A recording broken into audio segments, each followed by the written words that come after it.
morning Anambra unu mana tata bụ bosaiji asụsụ Igbo wetala unu nya bụ ihe mmemme n'etufughị oge ọbụla anyị ga-ebido n'iwetala unu ihe dị na ABS website na akụkọ akwụkwọ dị iche iche ọ nwegokwa ndị ọbịa pụrụ iche anyị na ha nọ taa iwetala unu nya bụ ihe mmemme anyị kpọrọ n'ọnụ oyibo press review mana anyị ga-agbata obele dị mgbe anyị ga-echi ya taa unu ga-amalụ ndị anyị na ha nọ tata apụkwana na anyị na-echi ya taa afa m bụ Chidimma Oranwa.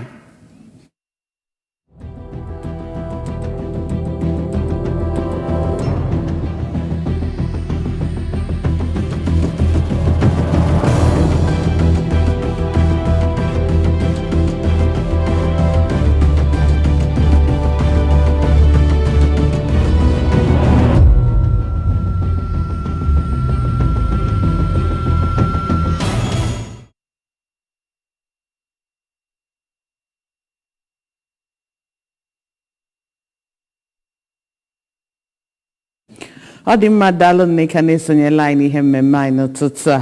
Onye mbụ anyị na-anọ tata bụ Maazị Nonso Orakwe. Maazị Nonso Orakwe bụ nke anyị kpọrọ n'ọnụ oyibo a public affairs analyst. Maazị Nonso, anyị na-asị gị daalụ na-esonyela anyị. Daalụ nọ ndị banyere ka anyị nọrọ ya nọ n'ụtụtụ a. Anyị nwekwazi Maazị Oluebube Ngige. Maazị Oluebube, kedu ka ime? Adị m nnọọ mma. Ndị Anambra ka anyị nọrọ ya nọ. Ọ dị mma. na ABS website n'ụtụtụ Federal government launches routine immunization schedule to reduce child mortality. NOAS elects new EXCO in Awka. Enugu Village Adazien community celebrates 2022 New Yam Festival. Buhari asks Nigerians to support military tackle terrorism and banditry. Anambra State government receives more commendations for interventions on federal roads. Aya fugo ko si batakwulu na ABS website n'ụtụtụ a. Nonso ka ibido ebe ị nọ. Okay, ka m sigodo n'ebe Buhari na-agwa ndị Nigeria to support the military need tackle terrorism. Okwu ya amaka mana o nwere ife a na-ewepụbe n'azụ wee lie nya bụ azụ. Ife nchọrọ ikwu ebe afọ bụ na inye aka ọ dị mkpa na a ga-eburu ụzọ mara ma enwere ndị bụ bad eggs n'ime ndị nchekwa obodo maka na ị na-anya ka o si aga ịfụ na ife a na-azị agatachazi n'anya ya nke na enwere ike iji egbe welu megidebe onye isi ala onye nchekwa obodo wele egbe na-emegide ọtụtụ ndị mmadụ keduzi ndị be ife afọ pụtazi na ndị afọ kazi ndị nchekwa obodo ya bụ ife nchọrọ ikwu ebe afọ bụ na onye isi ala the president Muhammadu Buhari should with immediate effect look into the affairs of the military banye into security agencies screen na-emalụ ndị bụ bad eggs na-eweta nchekwa obodo anaghị adịre mana ọ bụ na-emeghị otu afọ ịmana anyị ga na-enweta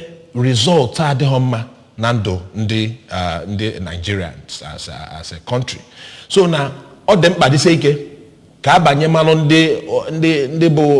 ndị si ekwe na-ekponyela ya aja na garị then nke ọzọ bụ na intervention enwere for roads by Anambra State government, right?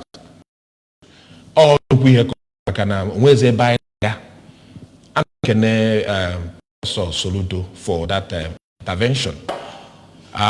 Mana si megbuo ya mma anyị emegbu ya mma onwere ebe anyị nwezile ebe esi etinye ụkwụ taya moto na Anambra otu ọ dị kịta asị ọkwa na onye nwameli ya mana this intervention o wepụta ka ọ nebanye anya bụ ife ndị Anambra ga-adị happy ọ bụrụ sọ Anambra but federal government at large onye ọbụla ga-adị happy maka na ụzọ dị mma enwe mmepe obodo ụzọ dị mma afịa agaba ụzọ dị mma enwe healthy life maka na nwaanyị dị ime ịtụ galop n'ụzọ ịma na ihe na-eme na ịba public transport ị ga-amụ ihe na-eme atụghara galop gbagam biko echekwana m ịtụkwu omume dị n'afọ so gọvanọ anyị na-ekene gị maka nke afọ jisie ike ihe anyị nwere bụ ị na-ekpere gị ekpere na enye gị support maka ya.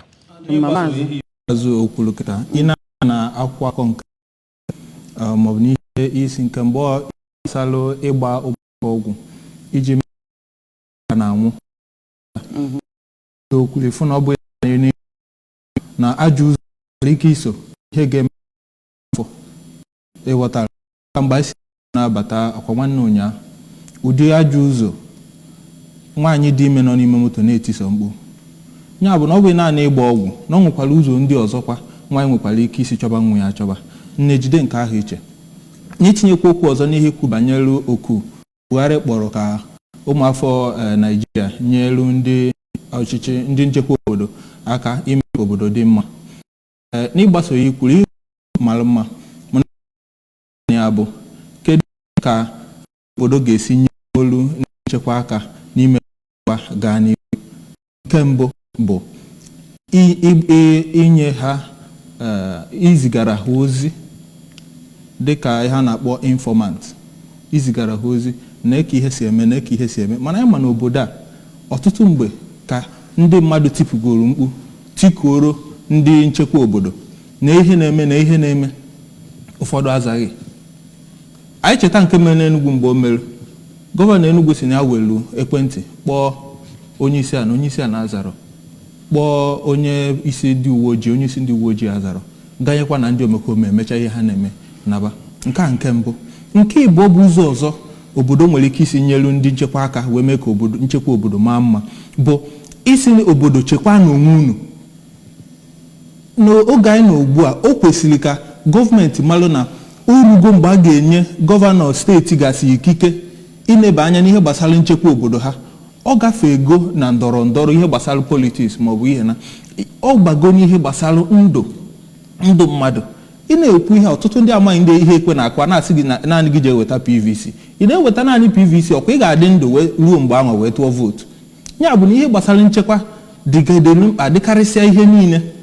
Ya bụ na ụzọ ọzọ Buhari nwere ike isi mee ka ọ dị mfe ndị obodo inyelu ndị nchekwa aka bụ ime ka steeti dịgasị iche iche nwee ikike nchekwa.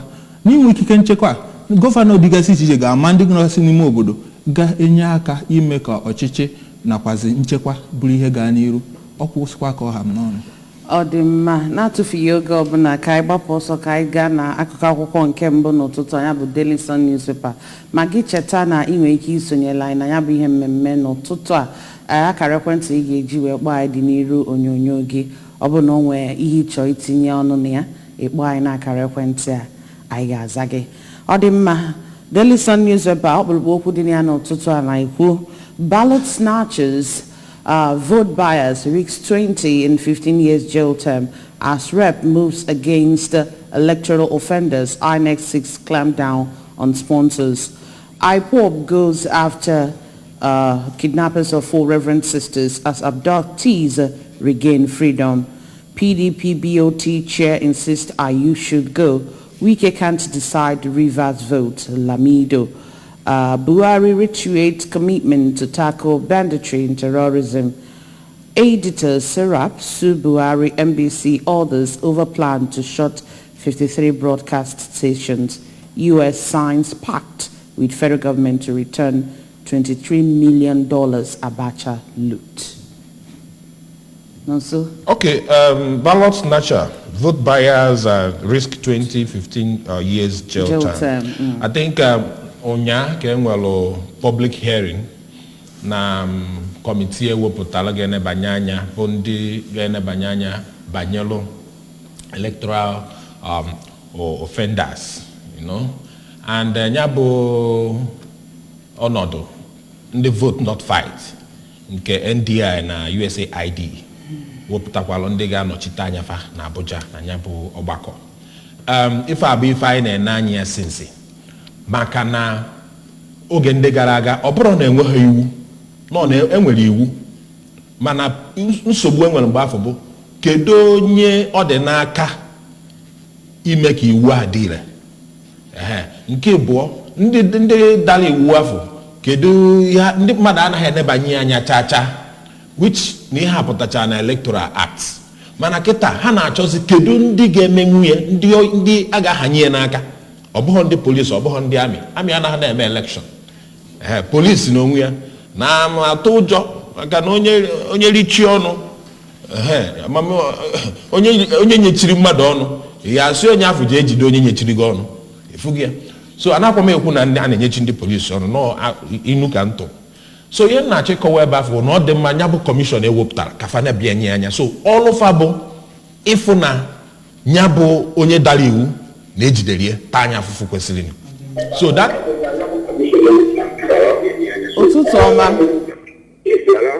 ụtụtụ ọma kedu afa gị na ebe isi akpọ anyị?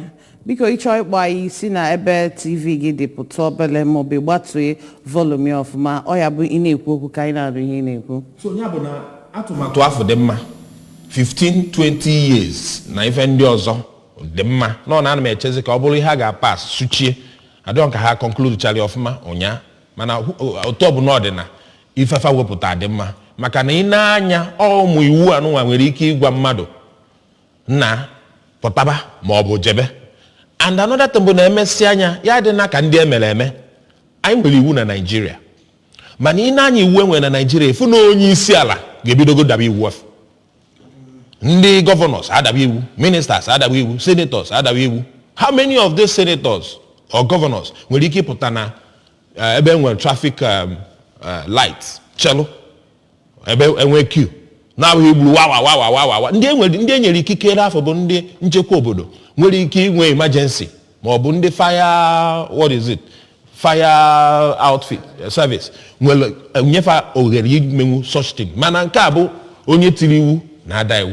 So na anyị chọrọ ka otu ebidoro ya ka achịkọ onye ọfụma ọ ga-enyere aka mee our electoral system ọ gaba ọfụma. Maazị Oluebube ka itinyekwa ọnụ na ya bụ pact federal government signed with US na iwechiata $23 million Abacha loot mana ka anyị maka na onye n'ebe ụtụtụ ọma gaba n'iru. Ị na-anya ị ga-afụ na ahọ gara aga ahọ na one gagoro aga ka ebidoro na iwechiata anya bụ nde kwuru nde miliọn ego dịgasị iche iche. Awe na-afụ na atụmatụ gọọmenti iji wee fụ na etinyere ya bụ ego n'ọrụ bụkwa ike dịka ha na-ekwu ikere ndị enweghị ka ọha ha n'obodo dịgasị iche iche. Afụkwara na mpụtara dị na anya bụ ife emegasịrị gosiri na ọtụtụ ndị mmadụ ndị kwesịrị iketa ya bụ ego eketaghị ya. Ya bụ ajụjụ dị na wee bụrụ ego a na-ewebata ihe eji eme na ihe gọọmenti kwuru ha ji eme ọ bụ ke na ihe ga-abalụ ekọnọmi anyị uru.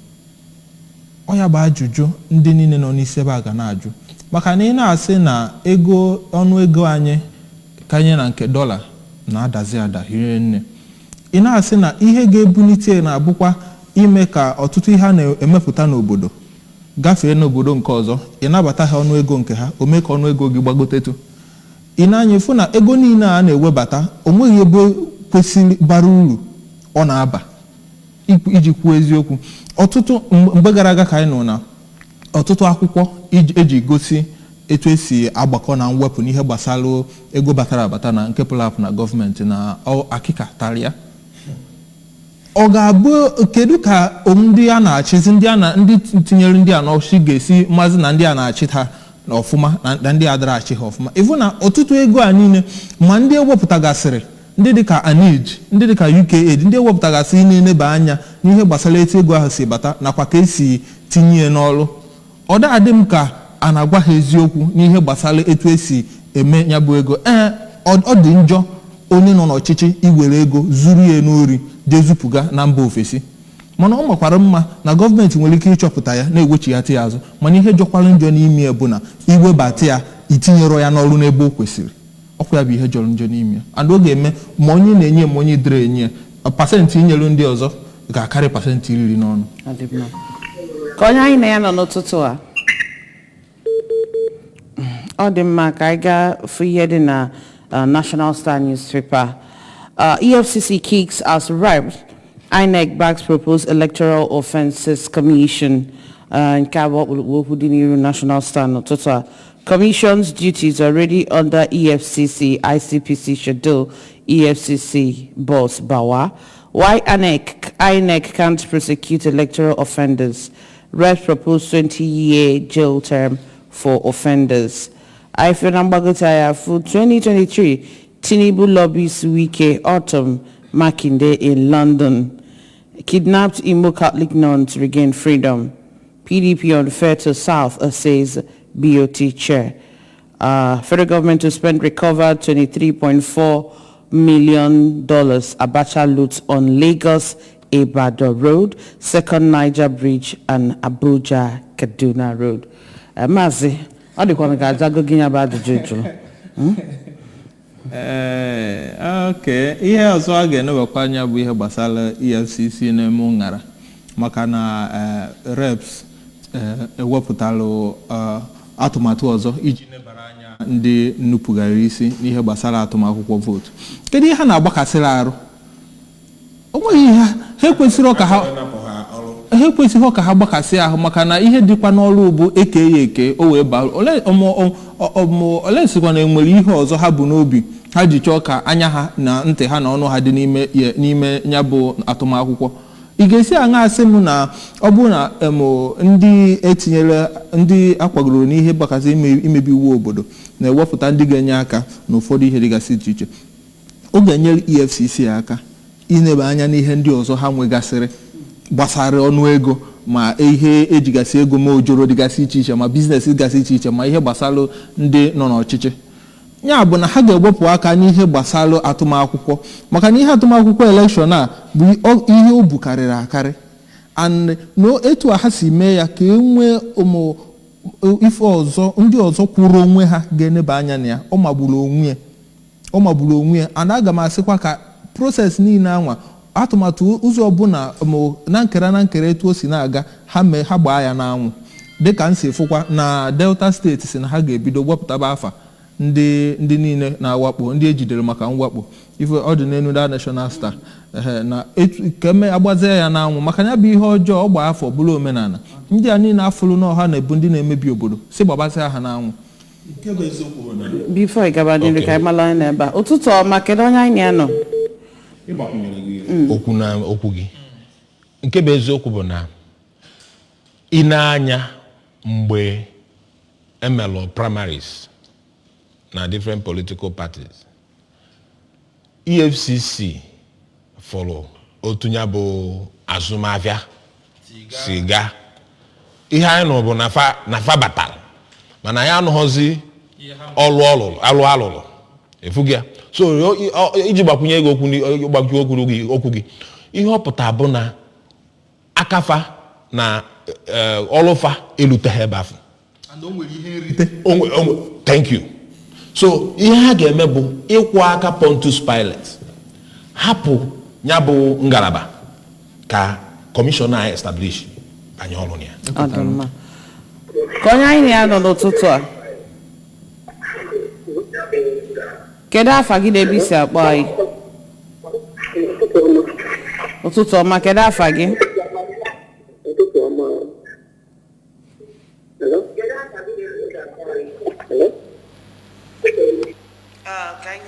Heading a Punch newspaper notuta presidential race. Tinubu Wike meet in UK. PDP talks wobble. Rivers important for 2023 election victory. Amechi lukewarm. Presidential candidates men. Wike has not told us he is leaving PDP, but he is not in Nigeria, says Governor's Associates. Ainaya Nambagotiaya for Zenith Bank hit gross earnings rise to 405 billion naira. ASU parents propose 10,000 naira support levy for varsities. PSC workers threaten strike and commission suspends recruitment. Ainezayani Heselese Diniru Punch newspaper notuto ayafo no bwebe troko Daniel na Ozona de Romana Lagos Ibadan Expressway ya bridge dieba we Butezia gridlock. PDP assembles 100 witnesses, says Oyetola's petition time wasting.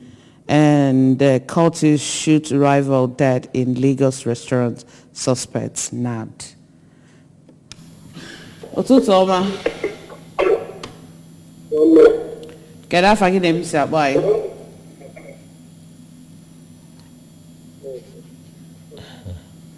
Dịka network. Biko, achọrọ m ga nnebanye anya na this Tinubu Wike's meeting in UK. Some papers capture ya no lobbying. Afọ m ebe a. O ife ihe ndị be anyị ka na-eme na politics edochabeghị anya. And no dị mkpa, the earlier ha ghọtara ya, the better. These are our leaders. Anyị nwa gwara fasifa jenu nọchitebe anya anyị. So all our ikikele anyị ka fa ji nọlụ na nọchite anya anyị, either as a governor, either as a president, either as a senator or whatever ha na represent anyị. Now, ọkwa anyị nwa ka ọ dịkwa alụ ikwu onye ga-achị anyị. Ijebe London, jebe US, jebe anywhere to lobby an individual to speak for the whole masses. Trust me, some of these governors, like 5% followers in their different states. Makana ndị ha na-enwebo ndị a na-enyebe peanuts. These are the followers. Ndị a na-enye peanuts, ndị nwere ike ịkpọ SS ma ndị media anyị na-akpọwa irats, ndị na-akọ ọnụ na media, ndị a na-enye stipend 10,000. These are the followers ha nwe. But the core people who are the electorates nwere ike isi na onye aka anyị chọ. Ha enweghị ha. Reason, you will check the level of your what's it called? Level of your participation in developmental programs na your different state before you can speak for at least 5 to 10% of the citizens of your state.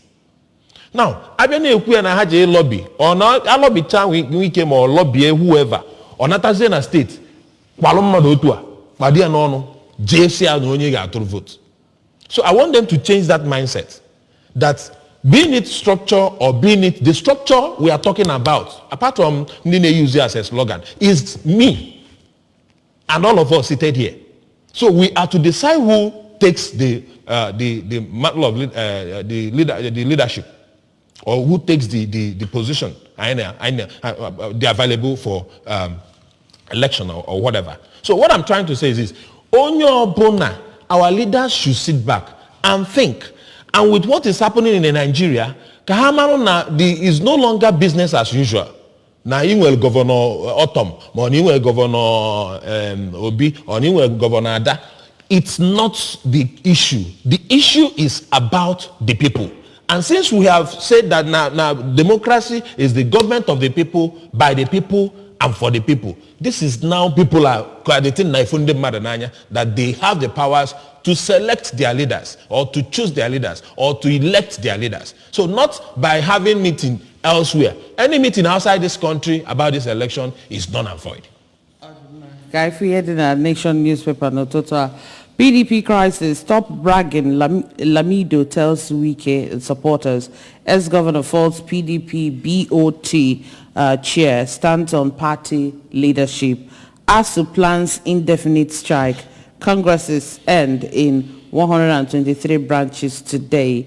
$33 million power deal. Finance power ministers to face reps. And then Nigeria, NEPSA asks to refund 13.3 billion naira to government coffers. Adi Mamazi. Amekwanụ m ka ntinye ọnụ obere n'ihe gbasara asụ ma na-ekwughị ekwuo ya na ụdị na ntị amalama na ga-eji enu ihe. Atị na ntị amalama na-eji enu ihe n'ọsọ atụ ka adịrị afanye. Asị na ntị na-anụkwa n'ihe adịrị aha ka okpu ata. Anya bụ ihe ọ bụ na obodo a chọrọ ka ọ gaa n'iru, ọ kwesịrị ịma na obodo na-aga n'iru na-etinyekarị ego ha n'ihe gbasara agụmakwụkwọ, ịzụpụta ndị nọ n'obodo. Ọ bụghị naanị ije mahadum, ọ bụkwa ịzụpụta ha na mpaghara dịgasị iche iche gbasara mwunite obodo. Mana obodo a adịrị etinye ya aka. Ịna-anya ndị niile nwelu ụlọ ọrụ gasị na-ewu ewu na-enyere obodo aka, ha tara afụfụ wee mee ya. Onweghị nke onye ga-apụtasị gị na gọọmenti nyere ya aka. So na ya bụ ihe gbasara agụmakwụkwọ obodo a, ọ bụrụ kene nnọọ na ndị mmadụ ga-apụtakwa tinye ya aka n'ihe gbasara agụmakwụkwọ, mee ka ndị ya nwegasịrị ụmụ mahadum dịgasị iche iche wetuo ọnụ ego ha, ọ ga-emekwa ka ndị ọzọ banyekwa eme ka agụmakwụkwọ banye n'aka ndị na-ahụ maka ọrụ dịgasị iche iche nya private sector. Ọ ga-eme ka agụmakwụkwọ magbuo onwe ya, mana ihe abụkwa na ọka hapụ ya n'aka gọọmenti. O gosigo kwa mgbe site na mgbe 1980 o gosi ruo taa na gọọmenti apụghị ha itinye nwu aka ma ọ bụ mee ka ihe gbasara agụmakwụkwọ gaa n'iru. Atiku si na nyanwa ọ dịka ihe ọ na-ekwu mgbe ọ je that MBA conference na ọ ga-aka mma ịhanye federal universities back to hand them over back to state government. Otego okwubere n'esi nsi na ihe gbasara ọtụtụ mpaghara na-ewunite obodo kwesịrị ka ọ dị n'aka ndị idozi obodo dị n'aka, kachasị ndị mara ịkwa ihe ekwe na-akụ n'ihe gbasara biznes. So na ọdị private sector ka ọ magburu onwe ya, iwere agụmakwụkwọ tinye n'aka ha, ịfụ na a ga-eme competition na-adị ihe gbasara iwunite obodo amagbuo onwe ya. Amaghị onwe onye ga-ekwe ka ụlọ akwụkwọ ya nọ na strike ka ndị ọzọ na-agụ. Ka ife ihe dị na Daily Trust newspaper n'ụtụtụ a anyị kwuchezie ichịkọtazie ya. Tinubu Wike London meeting rattles PDP. Atiku. Rivers governors may work for APC. Source, former VP Mom. We are working to resolve PDP crisis. BOT chair. Ineza Adambagote Ayafo. Cholera kills 91 in 31 states as 12 die of monkeypox. Buhari orders prosecution of soldier that killed Yobe Islamic cleric. International airfares triple, over $464 million blocked funds. 2023, Kwankwaso promises to reform maritime sector. Okay, ihe nchọbụrụ itinye na nke ọzọ bụ na ASUU strike. Ịma na a na-ebi ego. Ebite ego wee je lụọ ofu ihe si ebe a buba. Eto ayi sikwa buba kịta nke a na-eweta na US. Ka ngwa ihe a ga-eji ego ahụ. Biko with all due respect, the federal government ewebata ego a Abacha's loot webata ya na Nigeria. Si were ego afọ ono ọhana chenjie ha ncha were eje kwado ASUU. Ife ọbụla ASUU na-eme achọ. Ife asị na ama nkwụfụ ụgwọ 6 months. Me, I'm not subscribed. I'm akwadie. Ọ ihe mere ede. Ede ji be nwere. And the ya asị ha bata ka ha pay cover those months. Ha melo ha no strike. They must rush to get to where others are. So now, ihe ha mere ede ji be nwere ka ha pay ibezi ọzọ. So how war 6 months after any country that jokes with education, onye ọbụla ji obodo ọbụla ji ihe banyere agụmakwụkwọ ọgwụ egwu, that obodo ọkwa pee. So ha weta ego ahụ ama na ozuru ihe asụ na achọ ozuo ha kwụọ ha ozuo ha jee butegwuo tinyegwuo n'enu ya were ya maka afụgo m ebe a sị ya eji ejeje lụọ tre lụọ ebe nwa ha jee tinye ya na this ihe na maka na ejide nke aka obodo anyị ga-emepe ga very far. Ekenekwa m ọ dị mma n'ihe gbasara Wike na Daily Trust n'ịgbanye okwu n'ihe okwu bụrụ mbụ ndị ọchịchị anyị adịrọzi m ka ha ama na ha kwesịrị ka ha bụrụ odibo n'aka ndị tụnyere ha akwụkwọ ka ha chie obodo. Nke anwa nke mbụ. Nke ịbụọ bụ na ndị na-atụnyekwa n'akwụkwọ ka ndị ọchịchị banye adịrọ nka ha ama ụdị ike ha nwelu. Ọ amaghị ike ahụ ha nwelu mere ọtụtụ ga-agbahapụta n'ebe a na-atụ akwụkwọ ha na-achọ ego ha ga-eji wee lee vootu ha. Na mgbe ịsara aka ego mmadụ wee kwụọ ụgwọ wee golu, o gosiri na ị marọ ihe bụ ikike gị. Na mgbe ha gorie ị nwerozi ikike ịjụwa ihe ha ji ewe mee. Ọ ya bụ ihe na-eme n'obodo a. Ọtụtụ ndị mmadụ ndị nọ n'ọchịchị tata o dị ha n'obi na ha ji ego gote vootu nya na onwe ha vootu ọbụla ha chọrọ n'ụwa ha ma egotenwu merụ ha ji mee onwe ha chi na pati ọzọ nwere ike ịbịa kpọrọ gị site n'obodo ya achị pụọ n'obodo ọzọ. O kwesịrị ka a na-agụ ndị dị corrupt agụnye ha maka na ego ahụ ha ji jee ebe ahụ ọ bụrụ ihe gbasara ọdịmma steeti o kwesịrị ka a jụọ ha ajụjụ ya maka na ndị a niile dịgasị iche iche tutu ha banye n'ọchịchị o nwere ihe ha bụ mana ha banye n'ọchịchị na-akwụ onwe ha ụgwọ nde kwuru nde karịrị ego a ga-eji tinye mee ka ndụ obere mmadụ dịgasịrị nta n'obodo ha dị iche iche dị mma ọ dị mma na-atụfughị oge ọbụla ka ifụ ihe dị n'iru akụkọ akwụkwọ This Day newspaper. INEC electoral process incomplete without offences commission. Yana kilikili okwu dịchasị n'okpulie backs bill seeking establishment of electoral court, asks AGF to stay clear, says it secured CC convictions in 125 cases from 2015 elections. EFCC rejects bill as plaque requests reduced penalty for ballot snatching. Vajabria Mila, electoral crimes help triggers take control of government. Lamido, no one has offended Wike, no basis for reconciliation. China to pick 17 African countries for debt forgiveness, offers $10 billion in IMF funds. Nonso, ayebido na akụkọ nke China. Amamo ndị ya gbagara Nigeria so na ndị ya gbagara. Ọ dị ka aka name the countries. Ha name amaba Nigeria so mana na ihe m ga-etinye ebe afọ bụ na na-abanye na anyị na-ebi ego. My problem abụrụ na ebitere ego. Chukwu mekwe ebere ka Nigeria so na ndị a ga-agbagara. O wee kwe onye ọbụla ga-abụ onye isi ala wee menwuo.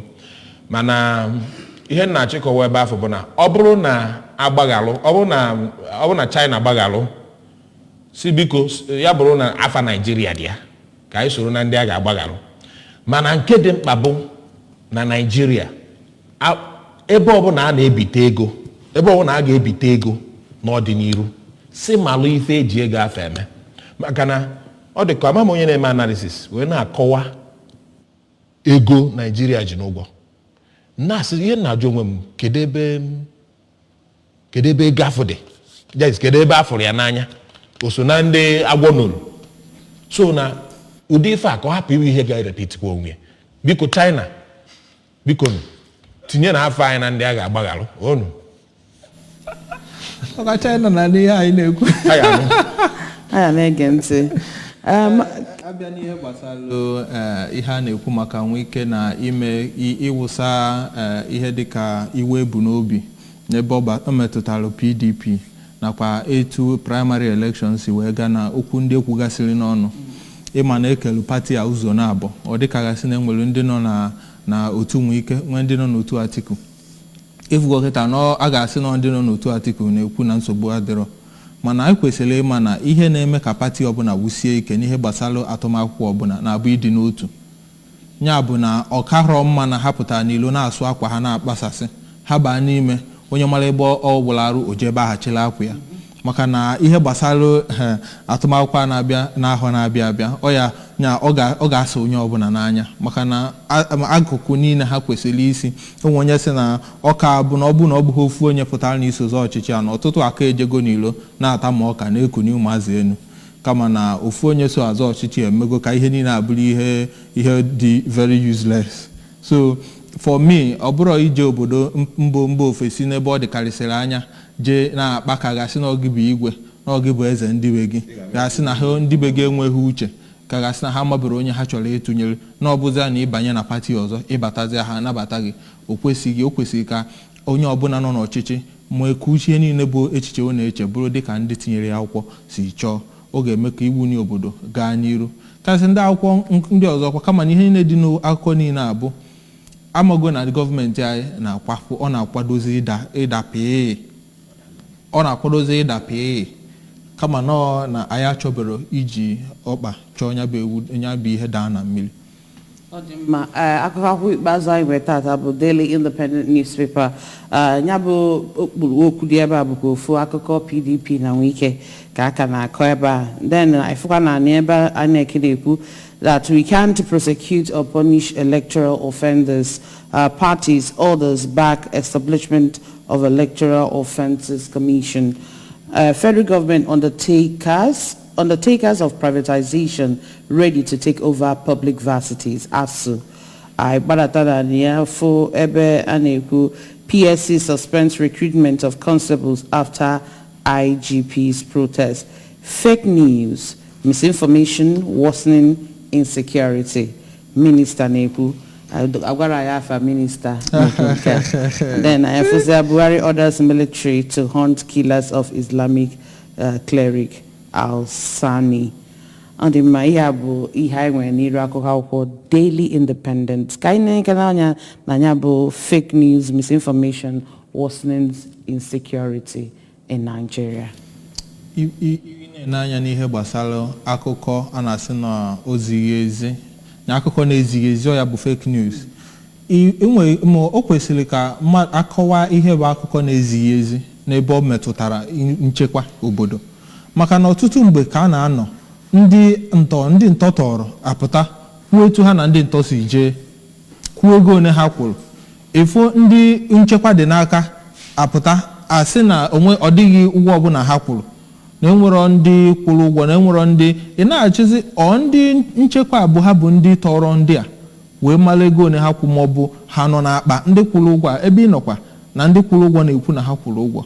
Ị na-afụkwa obodo dịgasị iche iche na-eri mperi n'ihe gbasara nchekwa obodo nọ na-eti mkpu, ịpụtakwa n'ebe ị nọ ị na-asị Ira bọpụtara na Abuja si na nwere ihe dịka attack na Abuja. Abuja dị very safe, ebe ị makwa na Kuje prison na akụwara ya, ndị ihe n'ụwa masaka emesi njide si na ha so na ndị pụta na Kuje prison. Kedu ka mgbe ndị obodo ị na-echekwa ga-esi na-atụ egwu na-ekwu ụfọdụ okwu na-egwu ịpụta ịkpọọ ya akụkọ na-ezighị ezi? Ya na o kwesịrị ka gọọmenti kọwapụta ihe bụ akụkọ na-ezighị ezi n'ebe o metụtara nchekwa, ka a ghara ebe nọ na-asị maka na ndị mmadụ na ndụ anyị dị na kamgbe igwe okwu soshal midia pụtara, ọ dị ọtụtụ ọ dịrọ mma n'obi na enwere ike ịnụ ihe onye nọ n'ime obodo nwere ike ikwupụta ndị mmadụ afọ ya. Ọ ya bụ ihe na-ewute n'obi. Anyị makwa n'ezie na enwekwara akụkọ na-ezighị ezi na-efegharịkwa, anyị makwa, mana ọ dị ọtụtụ kachasị n'ebe gbasara nchekwa obodo, ọ dịrọkwa m ka ohiri nne karịa n'ihe gbasara ndọrọ ndọrọ ọchịchị. Nso na nchịkọta ka ihe na-etinye na ya bụ isiokwu. Ọ nwekwa ihe nchọ ka ntinye, biko ị na-anya n'akwụkwọ akụkọ mụrụzi m akwụkwọ akụkọ wepụtara ya sị na IPOB chụbalụ ndị jidelu ndị sista anọ icheta n'Imo steeti. Icheta na mgbe ọkammụta Soludo batara n'ọkwa ọchịchị, ọ kpọkụrụ IPOB sị ọ bụrụ na aka unu adọrọ ihe gbasara ihe na-eme na nchekwa obodo anyị na-ada ada, unu pụta nye aka. Ha pụtakwara mgbe ahụ kwuo na ha akwadoghị ihe gbasara sitado ma ihe dịgasị ndị sie, wee kwuo ụfọdụ okwu dịgasị iche iche. Na nkịta anyị na-afụkwa na mbọ niile, okwu niile a ha kwuru ha na-etinyekwu ya n'omume, ya na o kwesịrị ka akpọpụtakwa ha, kenekwa ha, maka na ekenekwa dike na nke o mere omekwa ọzọ. Daalụ. Ọ dị mma, anyị na-asịzi unu daalụ nne na isonyela anyị n'ihe mmemme anyị tata bụ press review. Oge adịrọzi, ama m na ị ka chọọ itinye ọnụ n'okwu.